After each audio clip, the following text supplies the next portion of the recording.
Hey guys, welcome back. I hope you guys are all doing really well. It's crazy how fast this month is already flying by, and before you know it, we're going to be gardening again and planting beautiful flowers and dahlias, and I'm so excited. So today I wanted to do a video talking about dahlias, and actually we have a few videos coming up that are specifically geared towards dahlias. But last year we did a video where I talked to you guys about like my 10 favorite dahlias that every gardener should grow, which I still stand by those 10. Like, they're just ones that I think are so beautiful. I'll make sure to link that video down below. But this year we're also going to do that. I do want to kind of go through some of the varieties that I'm going to be growing this year.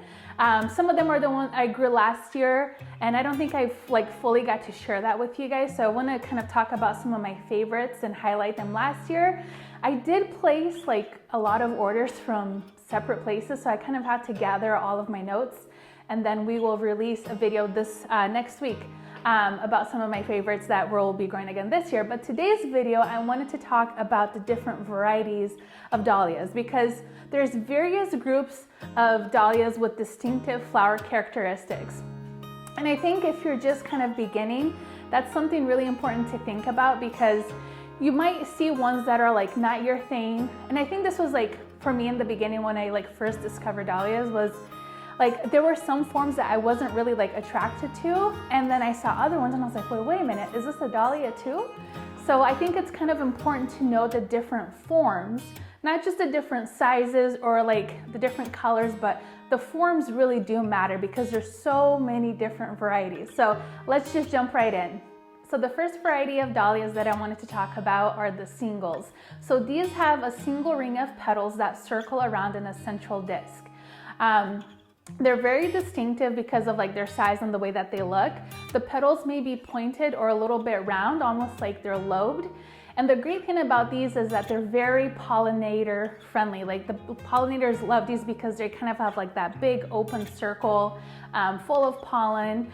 Oftentimes I've noticed that these tend to have black or darker stems. I'm not sure if that's just the way they were bred, but the ones that I'm familiar with, and I'll pop up some pictures on the screen, are the ones that, they have a darker stem. They tend to be a little bit smaller. And I love these for hedges. So I've seen so many people plant 5 to 6 of them in their garden, and just this really pretty little hedge. They're pretty compact, so they don't take up a lot of room, and they're really just pretty to have in the garden. And again, they produce flowers from midsummer to fall. Really, really beautiful. The second variety of dahlias are the cactus ones. Now this is probably one of the category of dahlias that I love the most in the beginning. So I think the first year that I fully got into growing dahlias, I fell in love with the cactus varieties.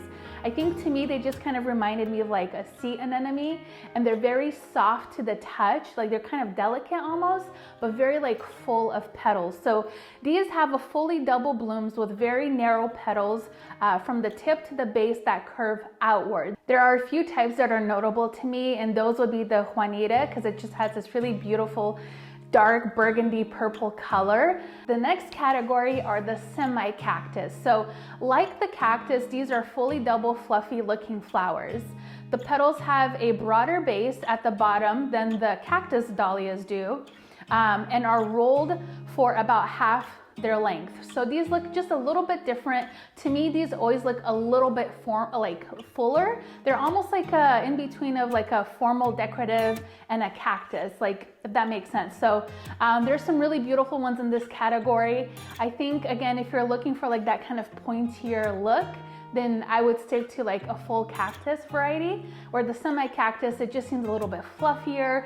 It's a bigger flower. You can definitely find some bigger varieties in this category. Again, it's also a really pretty one to grow in the garden. The next variety are the Pom-pom dahlias. Now these are really cute. They're very similar to a ball variety, except these are a little bit tighter, where a ball is a little bit more flattened.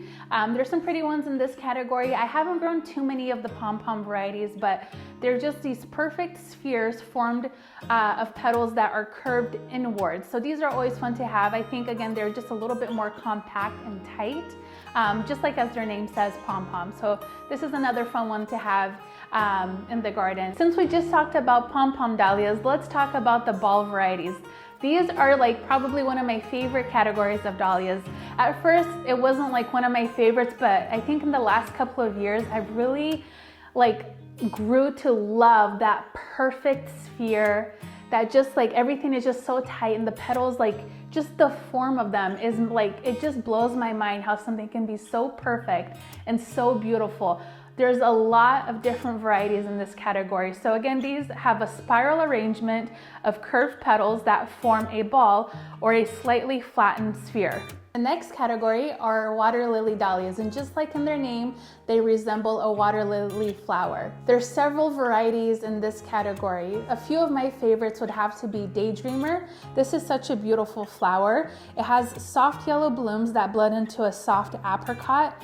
It's such a beautiful flower to arrange with because it really like pulls in so many different tones. So you can pair it with yellows and oranges and pink, and it doesn't clash with anything. It just kind of goes with everything and it kind of blends in. Another favorite in this category has to be the Picasso. I've grown this one several times. It's such a pretty flower. It has this creamy white color to it with like splashes of burgundy throughout. It looks really unique, and the cool thing about dahlias like this is oftentimes you'll get like ones that will mutate, and all of a sudden you'll have an all burgundy one or one that's all creamy. Like, it's really pretty. I think I have a picture of one flower, and it's like half burgundy and half kind of like white with the speckles on it. It's such a unique flower. The next category are the anemone varieties. So this is such a fun variety to grow. I love this one in the garden. They have a tubular florets in the center, surrounded by at least one ring of flatter petals on the outside. So whenever I look at these dahlias, I think of a cupcake, right? I mean, if you look, just look at these. They remind me of a cupcake, and you just want to take a bite out of them. There are two favorites that I really love, and that's Totally Tangerine and Dad's Favorite. Dad's Favorite, I feel like it bloomed, like it looks different at different stages of its like bloom cycle. I think I have some pictures I'll pop up for you guys from not last year, but the year before in the garden. It's such a pretty one. The bees really love this one as well. Totally Tangerine, like that is my jam. I love that color, like that peachy, that orange, like that just speaks to me. And what I love about this dahlia specifically, it's its stem length. So these grow really long stems. So if you have an area in your garden where you want to like back plant a flower that gets pretty tall but not like super bushy, I would say this is a really great dahlia because it doesn't get very bushy, but it does produce those gorgeous long stems. The next two categories are the largest as far as varieties of dahlias that these contain. So the first one is decorative dahlias. These are fully double, slightly flat, and broad petals, often with a blunt end with no central disc. A few notable ones that are my favorite in this category would probably be Barn Bounty. Such a beautiful flower. I've talked about this one before. It has that orange, kind of like a creamy orange color to it, and it does have big blooms, but it looks beautiful in arrangements. There's also Checkers, which I haven't grown before myself, but I really kind of got attracted to it last year when I was at Swan Island Dahlias. I actually ordered this one for this year, and I'm excited about it. It's just like so unique with the white and the red, like typically not something I go for, but I couldn't stop admiring it last time I saw it. There's also one called Honeydew, which, oh my gosh, you guys, I tried to get my hands on this dahlia every year, and every year it sells out. Like, it's such a difficult one to find. So if you have one, or if you know somewhere where I can get it, please let me know. Like, I've tried to plead with a couple of different growers, like, please, I'll pay double, triple the price. I don't care. I just really want this flower, and I can never get it. Like, I always miss it. It makes me so sad. But so if you know someone who has Honeydew, let me know. I am willing to pay whatever. I want that dahlia so bad. So this is just a really great category for you to consider. Again, I'll just pop up some pictures of some of my favorite ones, but there's so many choices to choose from, whether you like reds or yellow or white or purple or pink. There's just a flower in here for everybody. And the great thing about this category is that they have smaller varieties and bigger varieties, so a lot to choose from. So the informal decorative dahlias, again, like the decorative dahlias, have a lot of different varieties. So the petals are twisted, curled, or a little bit wavy of uniform size. There's a lot of different ones to choose from. Of course, one of my favorites in this category is Cafe au lait, like tried and true flower, everybody's favorite, or most people's favorite anyway, or it's at least at your top 5 where it should be. Such a beautiful flower. It goes with everything. It's one of those flowers that when you see it, you never get tired of it, right? It's exciting to me every single time. A lot of these flowers are bigger, like a lot of the dinner plate varieties fall in this category, but don't be turned away by their large size. Like so many people will tell you can't arrange with these dinner plate dahlias, they're too big, but I totally disagree. If you cut them at the right time, then you can definitely arrange with them. Obviously you want to scale up your arrangement. You're not going to make a little tiny arrangement with, you know, a pinhill watermelon or a Mackie. Like that's just not going to work. Your whole arrangement will be that dahlia. But if you scale up and you're trying to make a big arrangement, then these are the perfect flowers to use for that. So the next category are the Colorette dahlias. These have overlapping large petals that surround a collar of smaller petals around a disc in the center. They're beautiful in arrangements. They grow pretty tall as well, and the flowers are just very delicate and pretty looking, and the bees love these flowers. I always see, like whenever I go to dahlia farms, I see the bees swarming all over this because again, it has that really pretty open center that they really love. So these next categories have some unique forms of dahlias. So the first one is going to be the stellar dahlias. So these have petals that are long and arrow. They typically have like pointy tips. They almost resemble a star. So whenever I think about these ones, I think of a star shape. There's also novelty that are fully double and novelty that are open.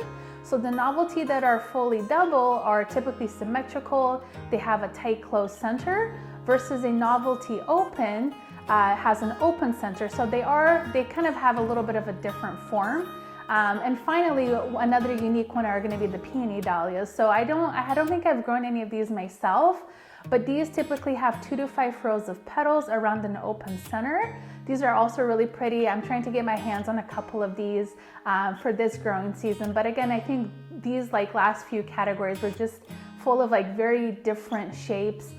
Really interesting looking dahlias. The next category are the orchid and the orcat dahlias. So the orchid dahlias have a single row of uniform, evenly spaced petals arranged in a flat plane around an open center and petals rolled at the very tips. And these are really unique. I think when I show these flowers to people, they never believe me that like, yes, this is a dahlia. I promise you, I wouldn't lie to you about dahlias. So the orchid varieties are very similar to the orchid, except the orchid ones have an inner fringe of petals. So again, a really beautiful flower. They're kind of like sisters as far as categories goes, very similar to each other, but the orchid is definitely different in that it has the little petals, like the petaloids around the center, versus an orchid variety doesn't have that feature. The last and final category I wanted to talk about is the Minion dahlias. So these are very similar to the single. They have rounded petals, like their ends are a little bit rounded, a little bit lobed. And the cool feature about these is that they're less than 2 inches in diameter. So these are really tiny. I haven't grown these myself, but I did see them at a garden in Seattle, and they just were like profusely blooming. So I ordered a couple of these this year. There's a couple of pictures I wanted to share with you guys that we took last year, but this is a really fun category. Again, if you're looking for like a bushier flower as far as flowers go, not so much of the plant, I think this would be a really good one, but they do tend to stay on the smaller side. So just keep that in mind if you're gonna plant this one in the garden. Anyways, that wraps up the different varieties I wanted to discuss. Now, I did want you guys to keep in mind that some of these varieties do have like a microform of them. So I'll go ahead and just list out all of the different varieties on the screen, and you can take a screenshot if you want to just have that information on hand. But I hope this was useful and I hope it was insightful. I think, again, when you're picking out flowers that have so many different forms and colors and shapes, it's always good to know what you're buying, right? So you could think like, okay, I'm gonna buy a pinhill watermelon, but what kind of dahlia is that? Yes, it's a dinner plate, but what category is it under? That way you kind of know like a little bit more of how it behaves, the size. It's just, for me, it's like the more you know, the better like of a grower you'll be, if that makes sense. So I think it's important to know the different categories. Obviously, there's just so many different dahlias. So, you know, hopefully these characteristics that I shared with you will help you identify one. So if you're ever out and about and you don't know the name, you can kind of narrow it down to the type of dahlia that you're looking at if it's not labeled. So anyways, I also did want to, before we leave, I wanted to talk to you guys about 5-Minute Fridays. So I talked about this in a post a couple weeks ago. We're gonna start next week. So that will be our first 5-Minute Friday. They're just gonna be like quick bite-sized videos. It could just be like information. It could just be like a walk around the garden. Just a quick topic that doesn't take this whole like, you know, a whole preparation or whole production to do. So if there's any like small or quick topics you want to discuss, please let me know down below. If you found this video helpful, go ahead and give it a thumbs up. That really helps us. But yeah, I hope you guys are all doing well again. Thank you so much for watching today's video, and I'll see you guys next time. Bye-bye.